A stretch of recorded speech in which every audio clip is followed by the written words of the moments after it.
just wanted to welcome you to the LBD Great Guns USA 5 and 30 Anything But Advertising. We're on episode 5, so I am honored to have you guys here. Thank you for taking the time. I'm going to turn it over to Addison, who is the North American editor for Little Black Book as well.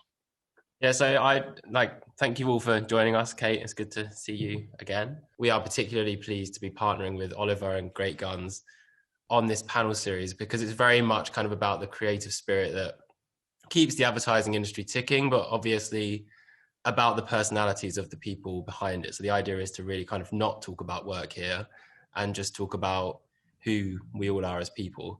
Thank you for that, Addison. So with that, we have Kate Morrison.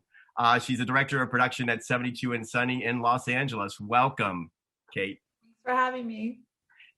Tell me, there's a little bit of stuff about you and your background on the internet. I don't know, you want to tell us, give us a little insight to who you are that people may not know? Yeah, I grew up in New York City. I ended up in advertising a little bit by accident. I studied politics and economics at Georgetown. I thought I was going to be an investment banker. Thought it was weird that they didn't make anything. And I thought I was going to be a lawyer because they made documents. So you can see my decision making at 21 was exceptional. When I decided that that was clearly not the answer, I moved to Amsterdam on a lark, which I was able to do having English parents. So I have an English passport. So I moved with my then boyfriend and handed out started a company making clogs, handed out flyers for comedy shows, like not an illustrious start. And eventually via monster.com found a job as a business affairs assistant at 180 in Amsterdam, which had just relaunched Adidas and the Impossible is Nothing campaign. So walked into advertising in one of the great advertising moments and thought, well, this is great. Clearly everyone should be doing this. Why didn't I know about this before? And got sort of sucked in there and the rest is sort of history. Wow, that is an incredible journey. I love it. It's obviously meant to be, right? I mean, it's like being prepared and making the right decision at the right moment when that opportunity came. So, well, welcome. We're glad to have you. Thanks for having me. Absolutely. Next guest is Diane Jackson. She's the Chief Production Officer at DDB in Chicago. Welcome, Diane. Hi, Oliver. Thanks for having me. Absolutely. Full disclosure, Diane and I are friends for a little while, so I am really happy to have her with us. He knows all the dirt. I love that. Well, Diane has quite a few stories. We had a little bit of a story a couple of years back at Cannes when I invited her to DeKalb and we wanted to go swimming, and she announced that she didn't have a swimsuit. So I don't know if you want to tell that story or... You had to pick that one, right? Yeah, I didn't have a swimsuit. And so I decided I'd go to the DuCap gift shop. Can you believe they have one? And bought probably the most expensive swimsuit known to man. And it was a white strapless thing, and I felt like $1 million because I'd spent close to $1 million on it, but truthfully they didn't have much of a selection. And then proceeded to sort of saunter down to the diving area into the sea, and of course it was lunchtime, it was busy, anybody was there, and swallow dived as I thought I was doing into the water, but only into a pool full of jellyfish. So I was being stung and I was flapping and screaming, which of course attracted everyone from lunch to view what the commotion was, which was me really unceremoniously making a grand entrance, managed to scrabble my way onto those swimming docks, only to have some massive German guy proceed to tell me, "I will pee on you." I'm like, what? And apparently that helps with taking the sting out of jellyfish. But my reaction, of course, was, this swimsuit cost a bloody fortune. There is no way you are peeing on me. So yeah, it was quite a scene, I have to say. A grand entrance. It was a grand entrance. It was a true grand entrance. And I think that's a very, very funny story. I won't let you end on that, though, because I do want to talk about an about page that I saw skimming through the internet. and one of the tabs said inspiration, and I of course clicked on it, and because I thought it was very interesting that you would have that about you and show all of the inspirations in your life, which I think are really amazing.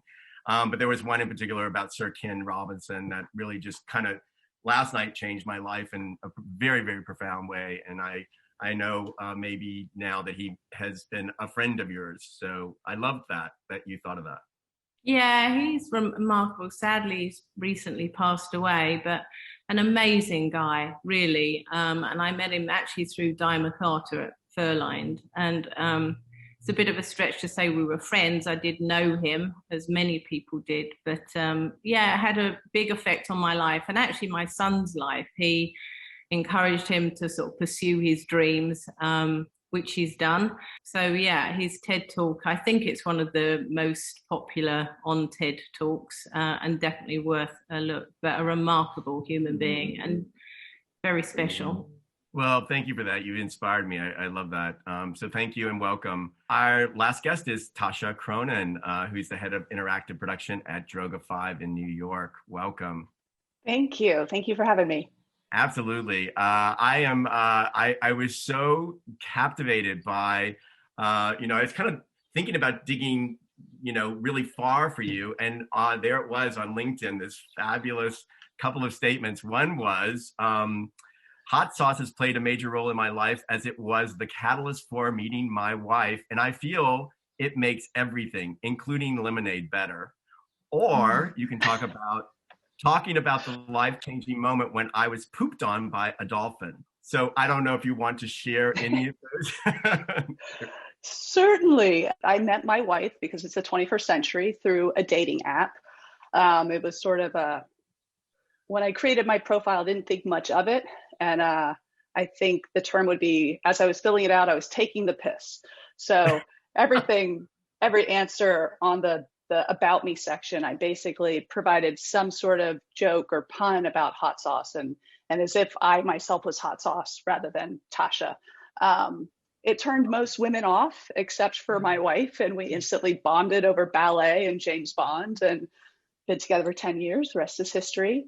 And in a related note, on our honeymoon, we got to go to this cove. There happened to be a pond of dolphins nearby. It was this incredible magical moment. I started swimming along with them, maybe got a little too close to this little baby, and this brown cloud just filtered all the way through me.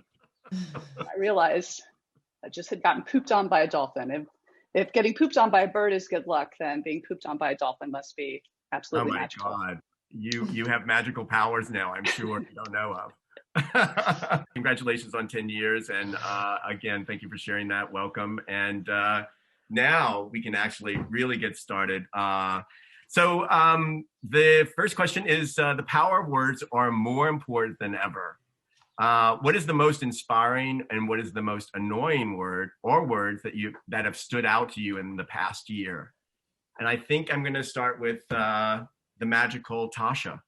Most annoying for sure would be unprecedented. Ooh. If I never have to hear the word unprecedented again, I will be a happy, happy person. And I think, inspiring for me right now is just summer, just thinking about warmth, being outside, all the potential wonderfulness that is summer in and around New York City. I'm just feeling very excited about that. New York has been through one of the great cities of the world, has been through one of the most trying times in probably American history. And so I just wish for great sunshine and amazing, warm, fun-filled, days for you and healthy for all New Yorkers and for the state of New York and for the city of New York. Can't wait to go back. So thank you for sharing that. What about you, Kate? I think my favorite word, or maybe the word I have the most respect for, is intentional.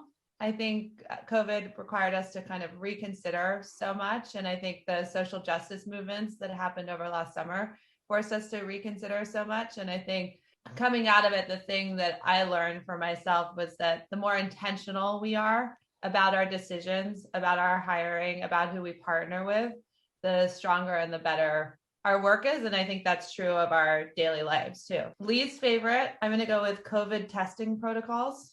Those 3 words.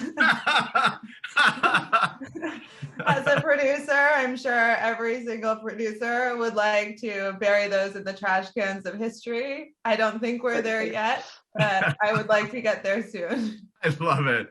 That was totally unexpected. But going back to the word intentional, I think what has been really interesting about this past year is that we've all been forced to just stop, and live in the moment. And I think being intentional is really one of those inspiring words from the pandemic, because in order to be intentional, you have to have some thought, and to have great thought, you have to have a moment where you're really kind of with yourself in silence. So I love that. I think you're going to inspire a lot of people to really understand that word and really use it. And what about you, Diane? The word I'm tired of is new normal. I hear that again. I mean, it's all related, right? The new normal. I didn't ever think life was that normal, but after last year, I don't know if new normal really does it for me. I hear it too often, as we're emerging from 2020, this is the new normal. And then the word that kind of has resonated with me probably the most is purpose, whether it's life's purpose, a brand's purpose, trying to instill some sense of purpose while homeschooling a 16-year-old when she asked me what relevance chemistry is going to have in her life, what purpose will it play? It gives meaning to things, and that's the word that kind of I feel is the most positive word for me right now, purpose. I love that word. I mean, I don't know how Tasha and Kate feel about it, but again, purpose, I just go back to the fact that we had to just live in the moment, and we couldn't go beyond the confines of where we were for a year. And every day, I think, to be inspired by purpose is a real great positive outcome of this pandemic. Number 2, so if you were given the ability to create one new trend and it instantly become popular, what would it be? And I think I'm going to start with Kate first. I think the trend I'd like to see coming out of the year that a lot of people have had is confidence.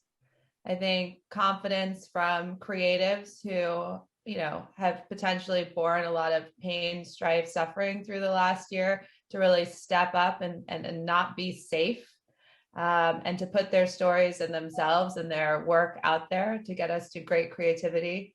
I think confidence from clients and partners to see that work really cut into the world and trust people, that we can make great things. So I think just confidence coming back, I think would be an amazing thing to see. The fact that you were talking about the creatives who went through a lot, had a lot of strife and a lot of probably angst and a lot of concern, and to come back more confidence. How do you think that is going to unfold? I think the world got so shaken by the pandemic, and understandably and justifiably so, but I think that caused a lot of people to sort of batten the hatches and become quite safe.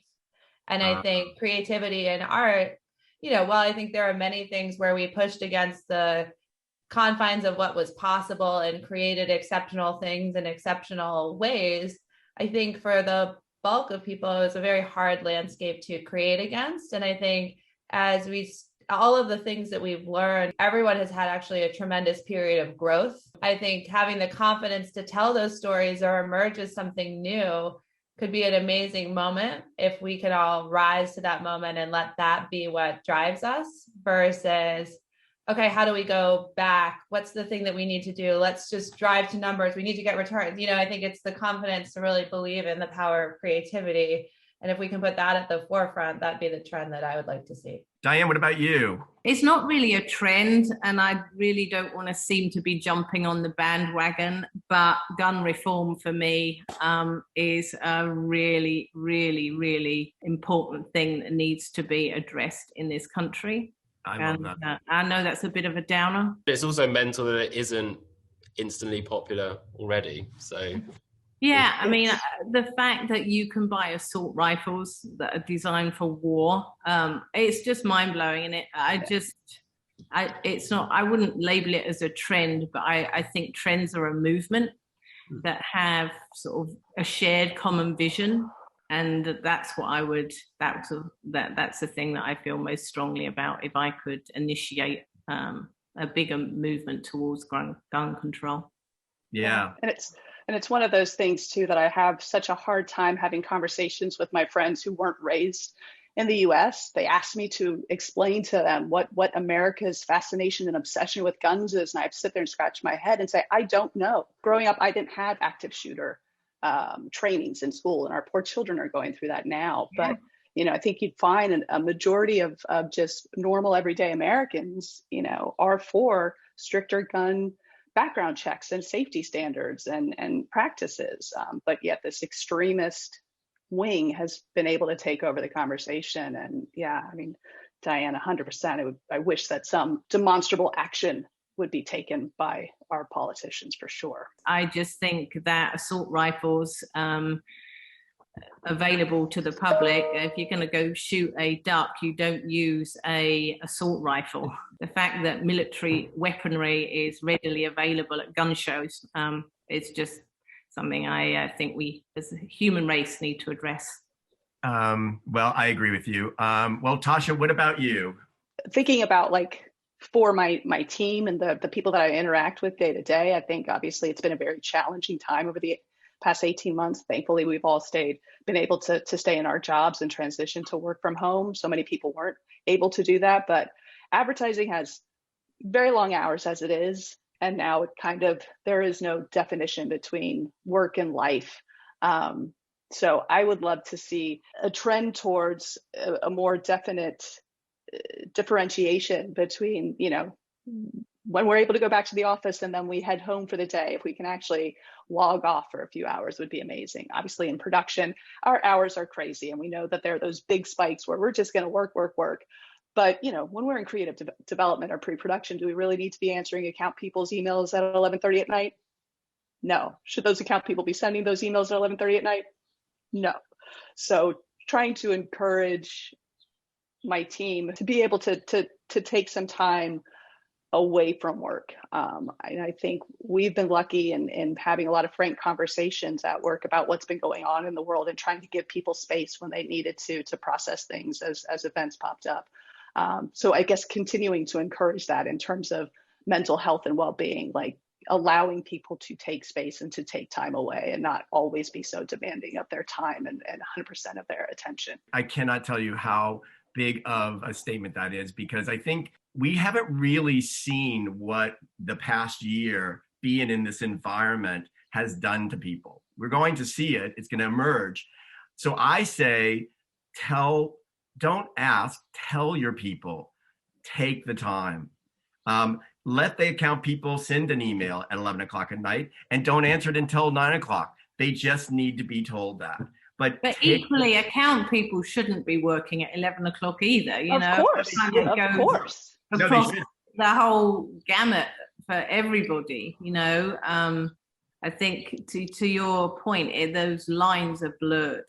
And production have always had those blurred lines, but it should be the exception, not the rule, as it relates to being able to switch off and refuel and read a book, go for a walk, whatever it takes. You know, I joke now that I live at work.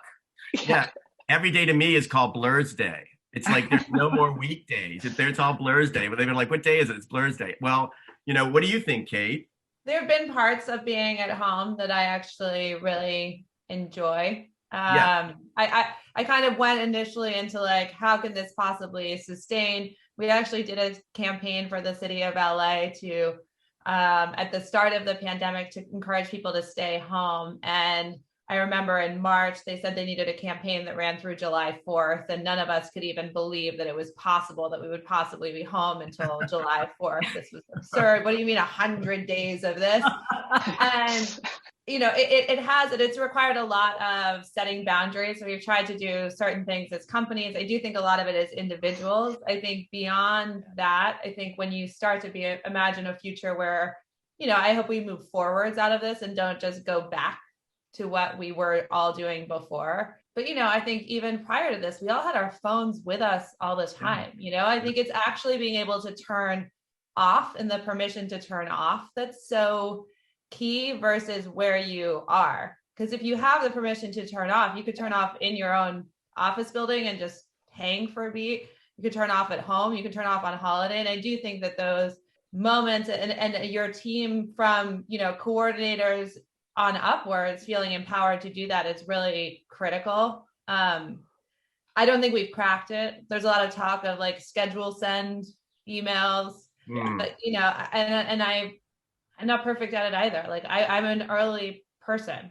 I get up and I have an hour before my kids are up and I email people at 6 a.m. So, I think some of that is, I'm not expecting a reply, but it's helpful for me to process it. And I think part of it is, how can you not make somebody on the other side of that feel, oh God, like this is urgent, like sometimes things are just thoughts that are helpful for me to get out and put into play, not necessarily respond to this before you have a cup of coffee in the morning.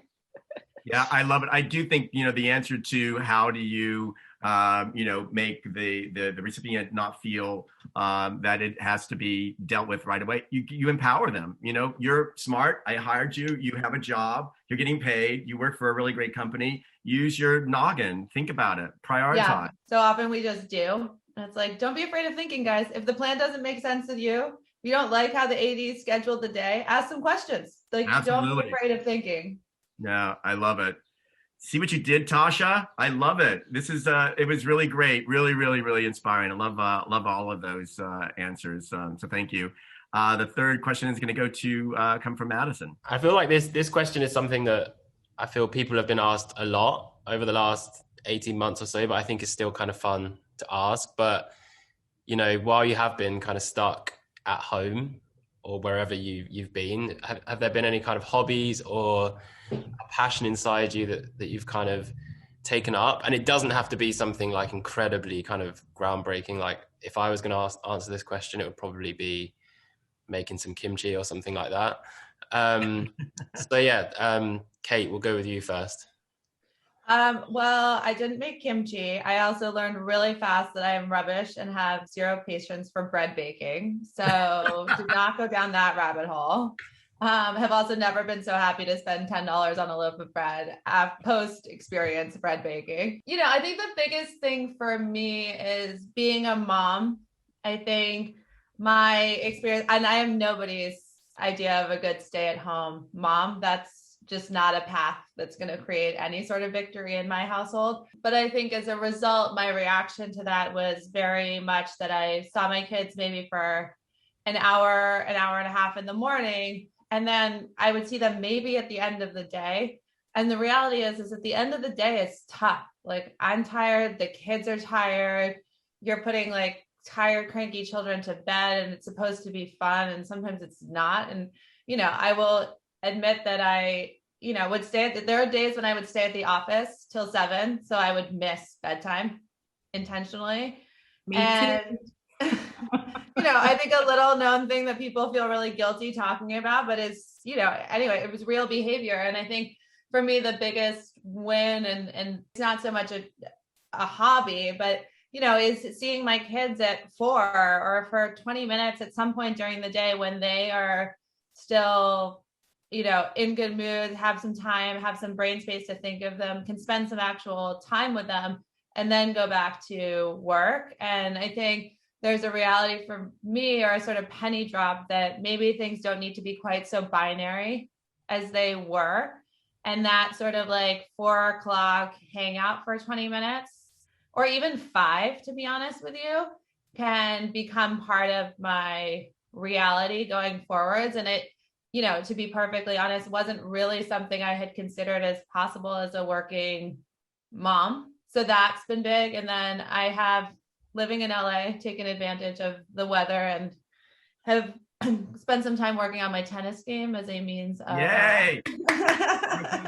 Tennis. Stress management. And it's also really fun to just be actually competitive. And It's funny, as we do all these like, running or yoga and things to kind of burn off steam, but actually doing something where you're like, oh no, the goal is to win. And I think as a woman particularly, and maybe that's oversimplifying, but speaking from my own experience, you're still sort of supposed to mask a bit of competitive spirit. I don't think I do it terribly well, to be honest, but it's great to be in a forum where you can just be like, I'm going to go play tennis and the goal is to win this point.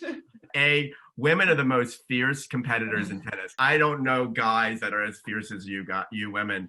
And I say go for it, because I use the line, I got to go hit a tennis ball before I hit someone. And it really is like that thing. It's a therapy for me. And so good for you. Bravo.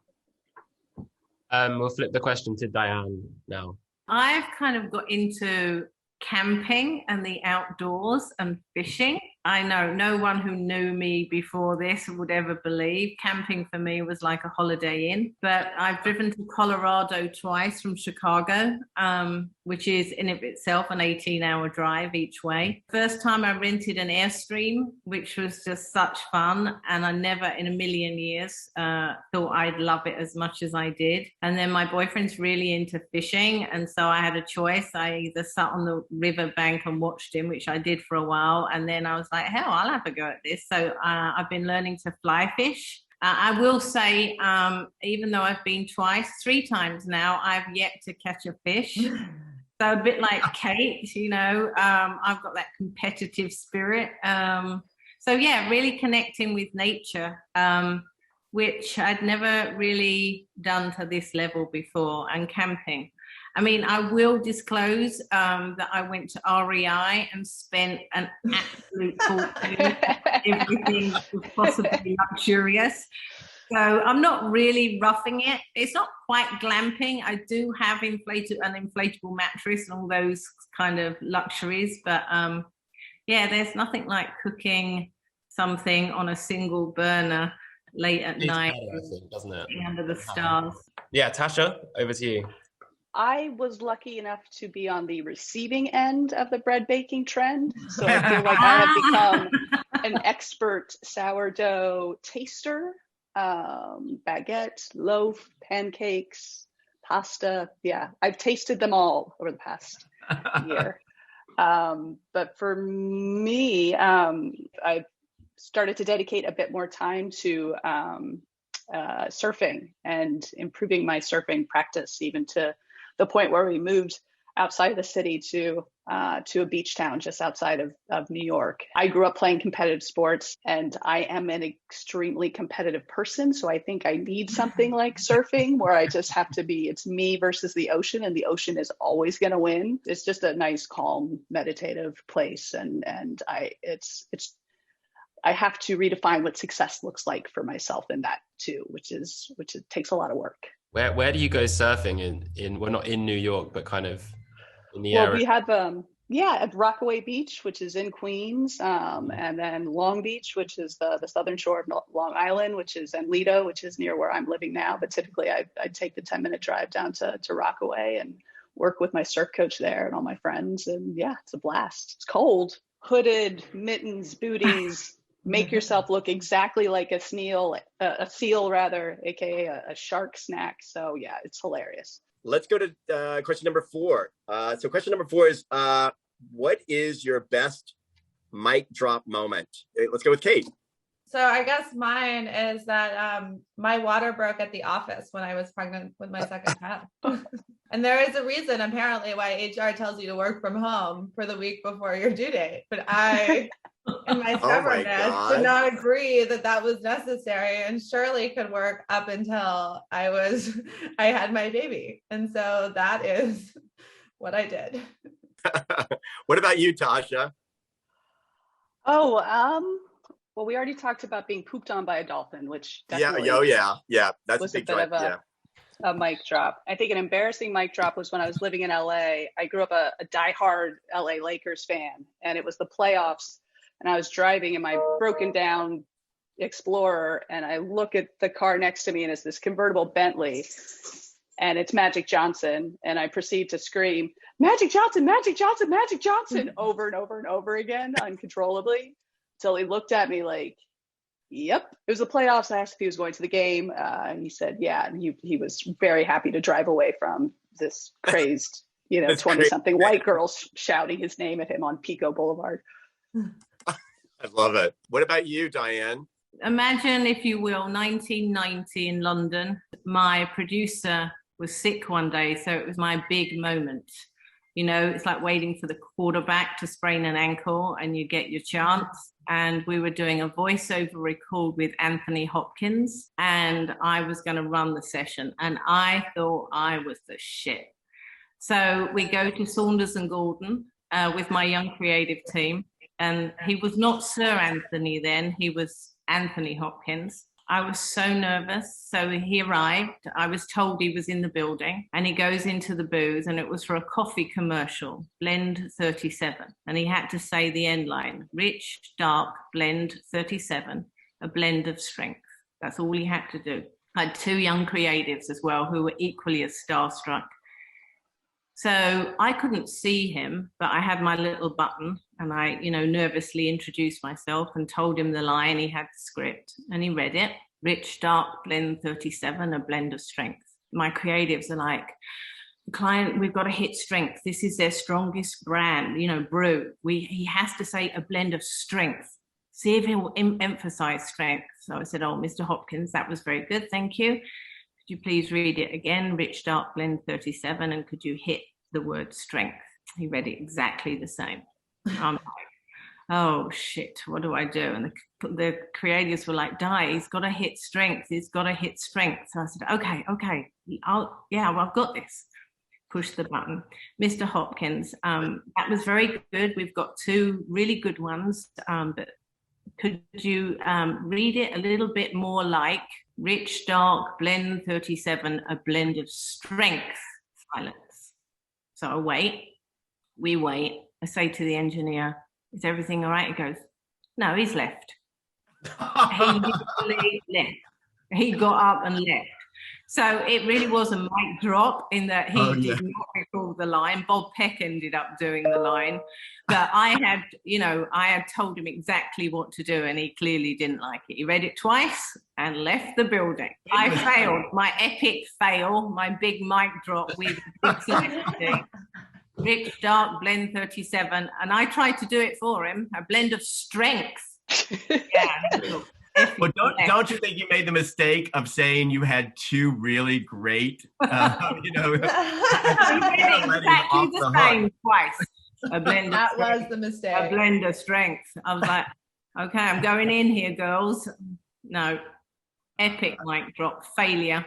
Let's go to the fifth question, which is what is more important, intelligence or wisdom? And I think I'm going to start with Tasha first. Wisdom, the total experience of someone's life, whether personally or professionally. Like, obviously we're constantly learning, and obviously being intelligent, being savvy, and being book smart are all incredible attributes. But if you don't combine that with experience, then you're not going to progress forward or push whatever it is that you're trying to do and learn from it. Wisdom, certainly, I think. Yeah, no, it's great. What about you, Diane? Exactly the same. Wisdom. It's experience, and it's not just you gain wisdom with age. My kids are wise beyond their years sometimes. I mean, I don't think they're really, you can really separate them if we're going to sort of really deep, dive deep into it. I think it's kind of the difference between book smart and street smart. You can learn things, but you have to grow with wisdom. And I think it's that growth and building on something. You can acquire knowledge, but you need to build wisdom. I do say that I bring this up. I don't know why I use the Judds as a reference of my life, but I do. I think it's because they sang about a time long gone that I think we've kind of refound, which is the good old days of being home, eating dinner together, having conversations. So I think having wisdom when you think about from where I'm from, the next state over is Mississippi, where there were 99% of the citizens of the state couldn't read or write, and they were wise, and the most prolific writers have come out of that state. So I love that. I think it's really it's a great answer. Wisdom for sure. What about you, Kate? So I took the opposite tack. So and I love the answers that everybody here that Tasha and Diane gave. I said intelligence. I thought intelligence can lead to wisdom. And I like the idea that intelligence felt sort of like the challenger position, where if you're intelligent, you can figure new things out, whereas wisdom implies a certain experience of the same. And so to me, I like the challenge. I mean, I always say that I like the odd shaped objects of the things in production that we don't know how to do. And I like those things in my life too. And I think if you have the foundations of intelligence, it allows you to go and figure out what could be, as opposed to knowing what is, which is how I sort of perceived wisdom. I love that. If you're intelligent, you will be able to find the wise old man or the wise old woman that will like enlighten your life until you become the wise old man or the wise old woman. I think we have time for one more question. It's the bonus question, and wasn't in your original question. So I'm just going to ask it.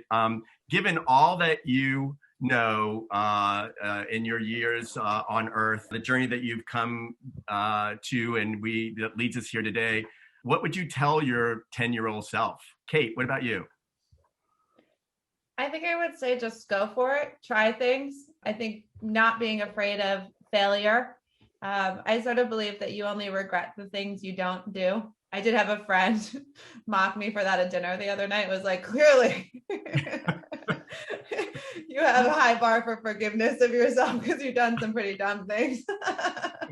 Which is fair. But I do think it's sort of the unexamined, unexplored life is the one that at least for me, I didn't want to be stuck with. So I think, just trying something is better than not trying something. I say in production, I always know how to make something not happen, right? It's easy for all of us to make something not happen. It's the actual making something happen that can be hard. So try to make something happen and just sort of run at it. I think that's the best advice I could give anyone. I love that. I love it. What about you, Diane? Yeah, same thing. Freedom to fail, right? You only really can delight in the experience of winning when you know what failure feels like, and tread into the unknown, be fearless. Yeah, I think so. And always send a thank you note. Written or email? Written. Of course. Yeah. Basic please and thank you, and be gracious in life.